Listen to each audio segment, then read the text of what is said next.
راه شويه تيخسر الاخوه وشويه تيقاد. التعامل ديالنا راه خسرتو ليه البال.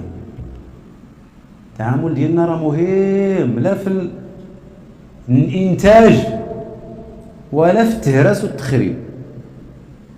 وراه الاعداء ديالنا راه تيخدموا على وليداتنا وتيخدموا على شبابنا وتيخدموا على سبحان الله على نسائنا باش يدمروهم، وتيبينوا لهم التفاهات، وتيبينوا لهم دابا راه اللي هو تافه وما عنده عقل وصلقوت وتيقول لك لا من خايب وخايب، هذا هو الزوين، هو اللي بيكون عنده رتبه في البلاد، وهو اللي بغى يتشجع، هو اللي بغى يتدعم، هو اللي بغى يولي يدخل الفلوس مزيان من التيك توك ومن فيسبوك.